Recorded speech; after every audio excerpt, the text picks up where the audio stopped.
Morning all of you. कल हमने देखा पढ़ा बेटा कि प्रेमचंद के फटे जूते में जो हमारे लेखक हैं वो प्रेमचंद जी की फोटो को देखकर किस प्रकार अपना अनुमान लगाते हैं कि प्रेमचंद जी को फोटो खिंचाने का कोई शौक नहीं है, और इसी वजह से जब उनकी पत्नी ने उनसे कहा कि फोटो खिंचाते हैं तो वो उनको मना नहीं कर पाए और उनके साथ आकर फोटो खिंचाने बैठ गए।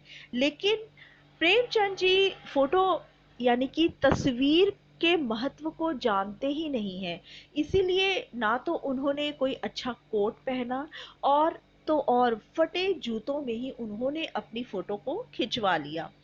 उनके मुंह पर अधूरी मुस्कान थी।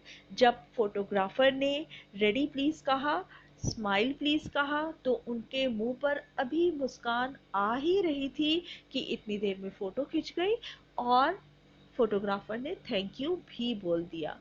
और इसीलिए फोटो में उनकी आधी अधूरी मुस्कान को देखकर लेखक ये कहता है कि तुम्हारी यह मुस्कान जो है वो इस समाज के प्रति एक व्यंग्यात्मक हंसी है, समाज के दिखावटीपन के प्रति, दोगलेपन के प्रति ये एक व्यंग है। फिर लेखक ये कहता है, लेखक मानता है कि तुम्हें तस्वीर को महत्व देना ही नहीं आता है।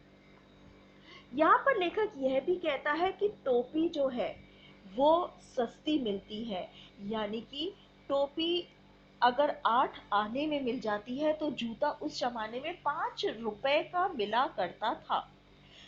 और इस कथन को वो हमेशा ये कहता है कि टोपी की कीमत कम होने के बाद भी टोपी सिर पर पहनी जाती है और जूते की कीमत ज्यादा होने पर भी जूता पैरों में ही पहना जाता है। और आज तो जूते की कीमत और भी ज्यादा बढ़ गई है और एक जूते पर 2500 टोपियां न्यौछावर होती हैं।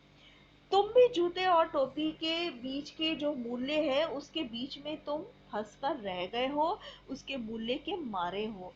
और वो ये कहता है कि तुम तो एक महान कथाकार हो, उपन्यास सम्राट हो, युग प्रवर्तक आदि नामों से प्रसिद्ध होने वाले हो, तभी भी तुमने फोटो खिंचाते समय ऐसा जूता क्यों पहना हुआ है, ऐसा फटा जूता क्यों पहना है। अब लेखक प्रेमचंद जी के जूते से अपने जूते की तुलना करता है और अपने जूते की तुलना करते हुए कहता है कि उसका भी जूता कोई अच्छा नहीं है, यानी कि हमारे लेखक का जूता जो है वो भी अच्छा नहीं है, मगर वो ऊपर से अच्छा दिखने वाला जूता जरूर है, लेकिन उसका तल्ला नीचे से घिसा हुआ है और इससे उसका अंगूठा घिस घिस कर लहूलुहान हो गया है। क्योंकि तला घिसा हुआ है, तला घिसने से जब वो चलता है तो उसका पंजा जो है वो पूरा घायल हो जाता है, मगर ऊपर से उंगलियां नहीं दिखाई देती हैं। बेटा ये समाज के दिखावटीपन के प्रति इशारा है कि आप अंदर से कितने खोखले हैं, कितना आपके पास नहीं है, मगर ऊपर से आप उसी प्रकार दिखावटी पना करते हैं समाज के आगे कि आप बहुत कुछ है।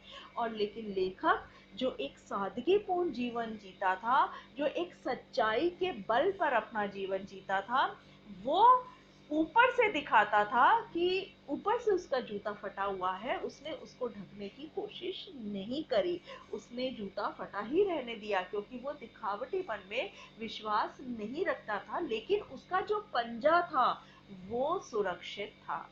लेखक का ऊपर से जूता सुरक्षित था, साफ सुथरा दिख रहा था, मगर उसका पंजा नीचे से घिसा हुआ था। तल्ला घिसे होने के कारण लेखक का अंगूठा लहूलुहान हो चुका था।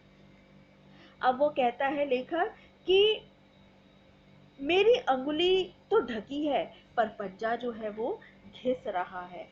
मैं तुम्हारी तरह फटा जूता नहीं पहन सकता हूँ, मतलब तुम्हारी तरह मैं इतना जिंदा दिल नहीं हूं कि मैं जो